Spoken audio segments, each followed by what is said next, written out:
Hello, everyone. My name is Lola Ali. I'm an attorney who works at the intersection of law, accessibility, and technology.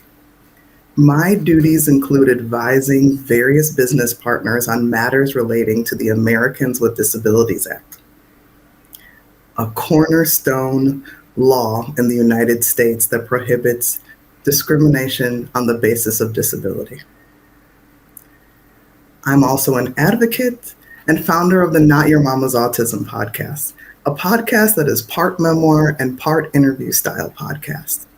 Our first season takes listeners on a multi generational autism journey dating back to our family's first autism diagnosis back in 1989 and moves into the present day, touching upon topics like access to healthcare, cultural stigma, race, intersectionality, community policing, and lifetime Lo caregiving. único que ella, no sé si tiene una notebook. I now travel the country Y giving cuando keynotes habla, no sé and si la toca o si facilitating estamos viendo breakout la pantalla, no sé sessions si tú. on many of these topics. And all of this has occurred, including the area of law I now practice in. This all took place within the last 4 years. My family and I made this decision to be more public about many facets of our personal journey to help other women, mothers, lifetime caregivers, and families like mine. With this in mind, I want to speak with you today in a way that I truly hope helps you contemplate your why. If you are just starting on figuring out what your why may be behind your advocacy, if you have an idea of what your why can be, maybe ways upon which you can now advance that why, and the types of considerations you may want to think through when you decide to make your journey more public, this would be a speech to listen to. And by public, I don't necessarily mean announcing something on TV or doing a talk like this. I mean, making a decision that looks like making your story known outside of your small, trusted circle.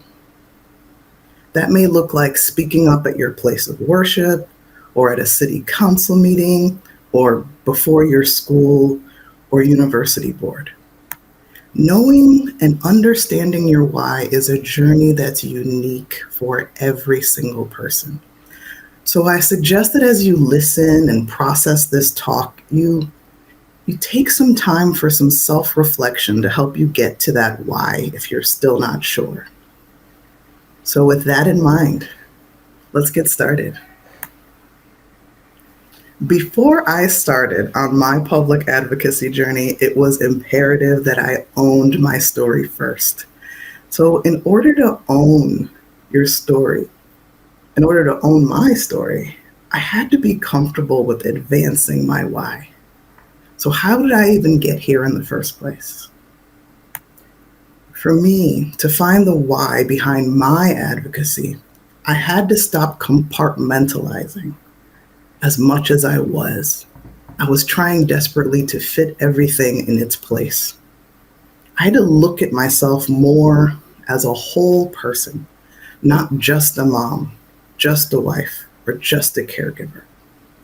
I had to look at who I was before I ever became any of those things, as well as dig deeper into who I became once I evolved at each new phase of life I entered into. Then I had to see how all of that contributed to the person you now see on this screen today. So let me provide some context. I'm a proud older sister to an autistic, non-speaking, intellectually disabled man now in his 30s. I'm also the proud mother of two children on the autism spectrum, a boy and a girl, now ages 13 and 11. My daughter, like her uncle, my brother, is both autistic and intellectually disabled. It appears that both my brother and daughter will require lifetime care and supports. My son tested into gifted and talented curriculum in two different school districts before he even finished the first grade. He is also in an accelerated math curriculum. He is verbal, but sometimes has challenges with social skills. My daughter's autism manifests Lo tendría que bajar, pero differently igual lo puedo editar, no, no hay problema. than in my son, in a way that some clinicians would categorize almost as classic autism. She uses an AAC device Sí, sí, to porque ella me estaba communicate and is hablando, así que currently claro, undergoing tendría que several bajando la forms of página y ir therapy. moviendo la I'm pantalla. armed with the past of significant past systemic and cultural stigma tied to being an immigrant family that grew up in a nearly all-white suburb Eh, in the sí, sí, no, yo creo que es 1980s bastante and igual. 90s in the US, O sea, no es una with a cátedra única, family member pero who had a igual neurodivergent como diagnosis of autism and intellectual disability at a time sí, when es así. few even knew what those two words even meant, let alone those two words together. My parents are Nigerian immigrants, and they were in Igual, pursuit of their American dream. They were necesito high achievers, la still tabla are. My de dad becoming a pharmacist and my mom becoming a registered positivo, nurse. pero no sé si My está brother went actualizado, from la verdad. talking around 18 months old to not talking at all around 3 years old. We would never hear him speak to us again. Sí, sí. This changed our family's trajectory and devastated my parents. They didn't understand what was happening, and society at that time truly wasn't equipped at all to even begin to explain it. My dad once told me that in those early days, a doctor looked at him and said, "You either have a genius on your hands or Entiendo, you have a problem." entiendo, Not entiendo. very helpful. In Bueno, many ways, I, decime, the oldest desde otro child dispositivo, in igual an sigue immigrant siendo family, would become the third el keyboard, parent, por ejemplo, and después de I'd ahí sería follow my la parents versión to como my más básica que brother's la que estamos acostumbrados. parent-teacher conferences at his school. In America, we call them Lo que me individualized preocupa es education que se plan meetings or mueve la IEP pantalla meetings. cuando se nota la vibración As a de la pantalla, result of porque cada my vez que va brother's bajando autism puede tener diagnosis un back in icono ahí automático, 1989, va I bajando, va became the creciendo child advocate for another y child. se va vibrando. He was 3 and I was 9. I would grow up to become the mother of Sí, not sí, me just parece one bien. baby on the spectrum, but two, Ok, diagnosed a year apart from one another. My brother would now ok. become the blueprint upon which my husband and I would raise our children in the present day. The resources my brother did not have access to, I would now fight for my own children in the current era. I've learned through being a lifetime caregiver in some way, shape, or form for over 30 years now that nothing you've been through is wasted. I am now an attorney and advocate who's fortunate enough to practice law in the digital accessibility space in this current season. I'm now at a chapter in my life where the personal and the professional is quite connected in many ways. But it wasn't always like this. When people ask me how I wear so many hats as a lifetime caregiver, an advocate, and attorney, I let them know that I'm constantly working towards the whole person of me, the whole version of me, and not just the compartmentalized parts. I did this with some radical introspection. That little bit of time, over time, that I focused on self reflection. This really aided me in reconnecting with who I was ever before I ever became a lifetime caregiver, attorney, mom, wife, while holding on to all those things I mentioned. It is the reconnecting of these various parts on the regular basis that allowed me to bring forth a more whole, healed version of me that I now take to the public advocacy space and elsewhere, quite frankly. It was with these practices that a fuller advocacy story would emerge, and vulnerability would be the tool that I would use to convey my story. A full advocacy story a full advocacy story. Inherent in this journey is the ability to acknowledge your strengths, weaknesses, and potential pitfalls on this journey. And an advocacy journey can be for a season, for a lifetime. It just depends on your own particular circumstances. Knowing and understanding why you want to step into more public advocacy is not for the faint of heart, so that is something to keep in mind. The kind of introspection I did that aided me in determining and better understanding my why was with a series of questions that I asked myself and asked those I trusted very close to me, where appropriate. I call it an internal audit, but it's not the type of internal audit someone would do on their job, of course. It's more of an emotional one. I call it an internal audit of a different kind. Some of the questions that perhaps you yourself can consider if you're considering an internal audit of a different kind, like I did, is where have you lived? How has where you have lived affected you? When you were a child, were there certain things you absolutely loved doing? And do you really have an opportunity to regularly participate in those type of activities today? Did you grow up in a loving, supportive home? If so, or if not, how did that shape you?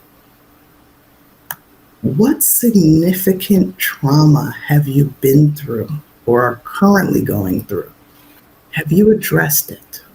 What tools did you use to do so that you could move forward in the midst of it? What recurring themes have you recognized throughout your life? Are these themes an opportunity to teach others about any lessons you may have learned from them? And this one was really, really pivotal for me. What breaks your heart?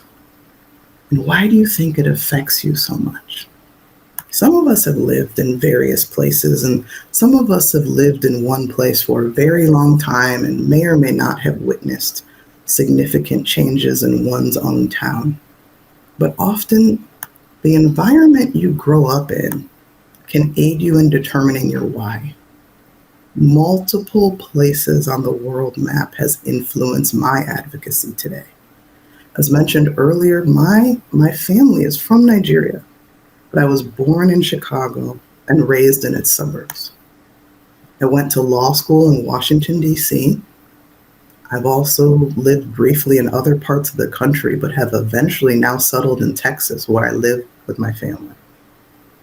Perhaps because I've lived in so many places, I'm able to introduce myself to various different kinds of people. I have an appreciation of different cultures and understand the importance of making an attempt to understand different audiences. That certainly aids me in advancing my why as I move on my own public advocacy journey. For me, looking at patterns in my life also aided me in developing my why. Recurring themes in my life included autism, caregiving, cultural stigma, accessing the healthcare system, community, and most importantly, hope. For you, it will likely look different, but seeking out those recurring themes may prove quite helpful on your journey. A decision to go public in your advocacy walk shouldn't be taken lightly. It is my advice to you that you consider a cost-benefit analysis as well as you proceed, because preserving and maintaining your mental health is paramount. The decision to go public with our multi-generational autism story was based on discussions between my husband and I, where we asked ourselves some questions, some tough questions. It included some of the following that I'll share Y with tiene you. como un maquillaje bastante oscuro. What are the Ese efecto. downsides to sharing your story? What could be the worst case scenario? Do you have the resources needed to handle it? What happens if your story truly does resonate with an audience? Have you established the type of La boundaries calidad, como you te digo, no es need óptima, to pero stay the tampoco es que no es course? aceptable. Se ve bien.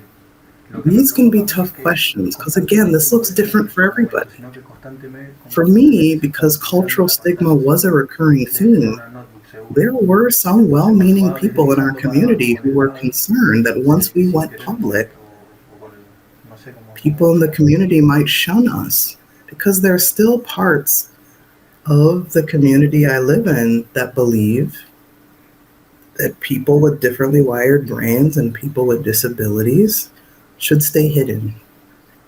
And making sure you have the resources Sí, needed to no handle empezará this de nuevo nunca. includes making sure you do have strong community members around you in case there might be some type of opposition that you can't foresee, people that can be your safe space or No perhaps a llevamos más de counselor. 15 minutos. These are all important because the advocacy journey should be seen through a long term lens, even if it does end up to be only a season. So once these questions or questions like these have been considered and contemplated, and you've decided that a public advocacy walk might be right for you, you can think about how your messaging can be tailored for an audience. Perhaps how can your message be delivered to more than one audience? This, of course, is always subject to change, but our family chose to tell our story via multiple mediums: audio podcasts, in person speaking opportunities, and written articles. This again can look entirely different based on comfort level, preference level, etc. Sometimes we choose to tell the same story but in different mediums, or maybe forms of the same story. For example, for us, we shared a story about travel and the importance of incorporating universal design principles into the travel experience for families with autism and intellectual disabilities. And this story took on a multi-generational one.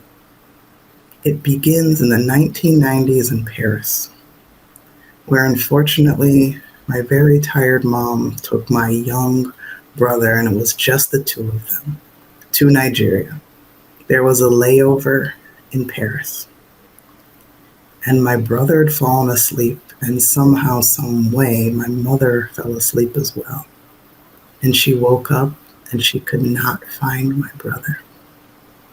She cannot speak French, so the language barrier was there. And she was searching through an airport for a child with some severe sensory challenges. We now know them as sensory challenges, but back then we didn't know how to classify them. She was in complete fear.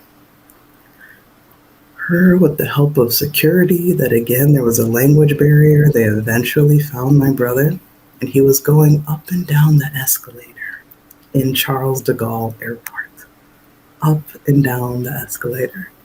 And now that we know more about autism, my brother woke up in a strange place and he probably went to the escalator because there was some level of familiarity there for him. It's one of his, he really enjoys two things: being driven in a car and going up and down an escalator. So we decided that that story was best in written form because we tied it in with the present day, with my children, and how my children started to develop some of those same sensory challenges. But we're growing up in a slightly different era where people are more aware of what autism is. So knowing that, Through working with things like social stories and great occupational therapists and behavioral therapists, our children currently are able to travel and travel long distances. One such wonderful vacation we were able to make was to Jamaica, where we went to the first autism certified resort in the world, I believe, at that time. So we tied those two stories together in written form. However, for the audio podcast, at first I thought the most powerful way to convey the story would be to interview certain family members that were integral at that time to the story. But because it's such a sensitive story, and even though it happened a long time ago, it's still hard to convey that type of hurt and fear and trauma. We decided to keep it in written form. And the audio podcast then became mostly about my nuclear family, the one I created. So more focus on the trip to Jamaica and how my husband and I vetted the resort staff and all of the wonderful services they provided us there. And the reason why there's still some fear also and trauma attached to that original experience is over time, unfortunately, my brother used the plane less and less. And now his means of travel is mainly by car. So because of that sensitive subject, we chose to convey a very powerful story in two different ways. But that's just one example.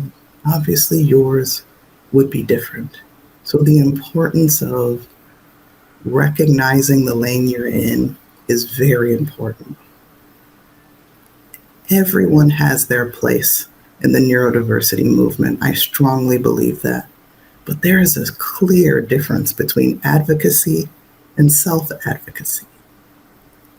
Advocates have a rich history of speaking for self-advocates. So the goal is to make sure that we can check ourselves, to make sure we are speaking on our own personal stories and perspectives in a way that can uplift others. On my podcast, I have been blessed enough to speak with some self-advocates, and there have been times that I have been corrected, and I learned a lot from it. I wasn't offended. It was done in a very respectful way. I remember asking a prominent self-advocate of when she started to lose some speech before she became the great orator she happened to be today. And I asked her if she remembered losing that speech and what that meant to her. And she paused and she respectfully let me know that people ask her that all the time. And she always found that odd because she wonders if neurotypicals were asked if they remembered things at age 2 or 3. And I paused and I thought to myself, point well taken. Another example was the maturity and brilliance on display by a budding self-advocate, then age 12, who was interviewed for a podcast along with her mother.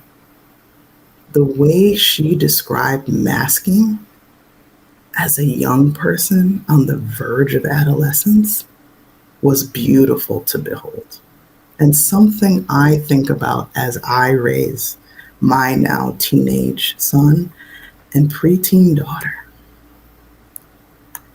There's a lot to be learned from one another. I hope that public advocacy increases. I hope more of us do speak our minds. But I hope that as this happens, we remember that there is a lot to be learned from one another, and we keep that in mind. Rich debate is important for progress, but disdain for one another can threaten the future growth of this movement. Something to keep in mind as I proceed with my advocacy, whether it be in real life or via social media. I've covered different kinds of questions and scenarios to contemplate and perhaps implement if it is the right fit for you as you think of your why and think of ways to either start or further your advocacy journey. And as you do so, please consider doing a consistent check on yourself and the reasons behind your advocacy with tools like that emotional cost benefit analysis I brought up, or the internal audits of a different kind that I brought up earlier. Because preserving and maintaining one's mental health is key on this journey. It is so key. Thank you for spending time with me today. Take care, and please be well.